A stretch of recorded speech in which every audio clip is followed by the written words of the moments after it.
पुराणामध्ये वर्णन येतं की देव आणि दानव यांनी मिळून समुद्र मंथन केले. त्याच्यामध्ये 14 रत्न प्राप्त झाली. त्या 14 रत्नामध्ये एक रत्न म्हणजे अमृत कलश घेऊन भगवान धन्वंतरी हे पृथ्वीवर अवतरले. ते फक्त देव नव्हते किंवा ते फक्त वैद्य नव्हते, ते दया, ज्ञान आणि चिकित्सा याचे मुक्त रूप होते. भगवान धन्वंतरींनी औषध आणि आरोग्य या दोन्हीच्या मुळामध्ये जे ज्ञान आहे तेच मानव जातीला.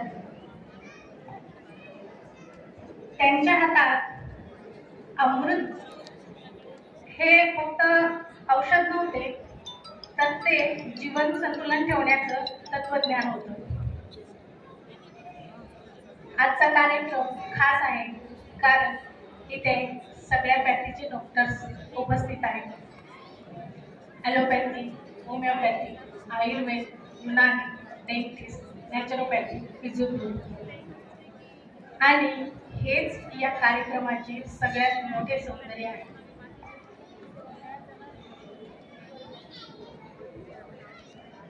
कारण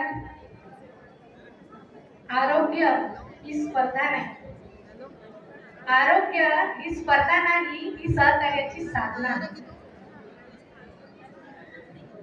आपण सगळ्या पॅथीचे डॉक्टर्स हे जाणूनच आहोत की प्रत्येक पॅथीचं आपलं स्वतःचं एक वेगळं सामर्थ्य आहे.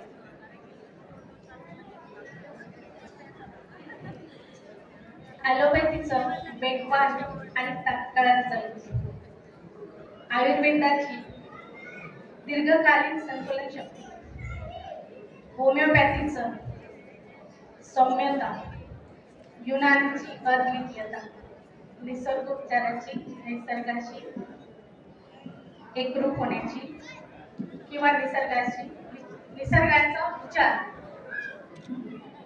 असं प्रत्येक पॅथीचं आपलं स्वतःचं एक सामर्थ्य आहे.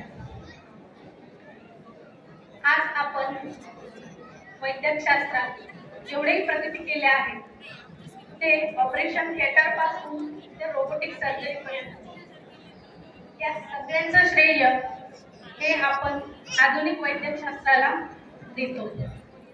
आणि त्यांची ही प्रगती बघून आम्ही आयुर्वेदिक डॉक्टर जरी असलो तरी त्यांच्या समोर आमचं मस्तक हे आदराने झुकतं. आरोग्य ही अशी कलाकृती आहे ज्यात प्रत्येक रंग हा महत्वाचा. एक रंग कमी पडला तर ती अपूर्ण राहते, पूर्ण ती होत नाही. म्हणून सर्व वैद्यकीय प्रणालींचा आदर आणि परस्परांचा सन्मान ही आजच्या काळाची गरज आहे. मी आयुर्वेदिक डॉक्टर जरी असले तरी मला बऱ्याचदा प्रश्न विचारले जातात की मॅडम तुमचं आयुर्वेदिक जुनं आहे किंवा ते 5000 वर्षापूर्वीचं आहे, तर त्याचा आता कसं तुम्हाला उपयोग होणार किंवा आताच्या जो आजार आहे त्याला कसं लागू होणार. तर त्या सगळ्यांना मी एक हसून उत्तर देते की आयुर्वेद हे निसर्गाशी जोडलेलं आहे आणि जे निसर्गाशी जोडलेलं असतं ते कधीच कालबाह्य होत नाही. कारण आजही तेच ऋतू बदल होतात पृथ्वीवर की जे 5000 वर्षापूर्वी होत होते. आजही माणसाची सत्व ही मनाचा गुण आहे आणि राजस आणि तमस हे मनाचे दोष आहे. आयुर्वेद म्हणजे आयुष्य विध आयुर्वेद, म्हणजे ज्याच्यामध्ये आयुष्याचा ज्ञान घडलेलं आहे ते आयुर्वेद.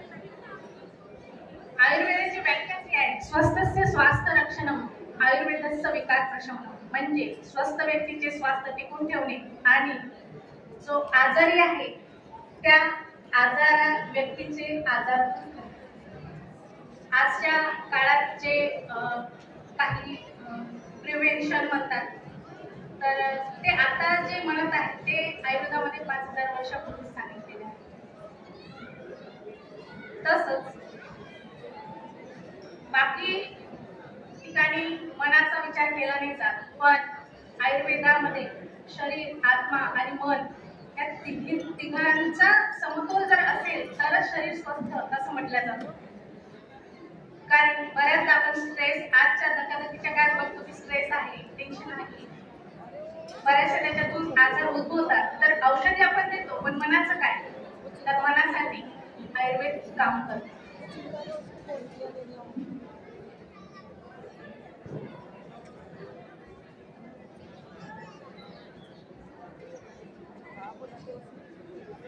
धन्वंतरी जयंतीच्या शुभप्रसंगी आपण सर्वजण एक विचार मनाशी बांधूया.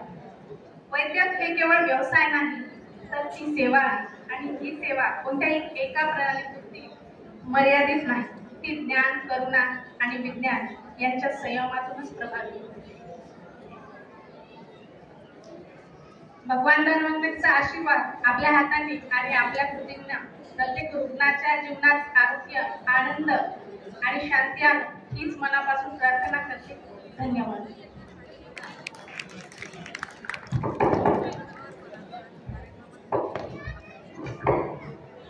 धन्यवाद पूजा. यानंतर आपण वळतोय आभार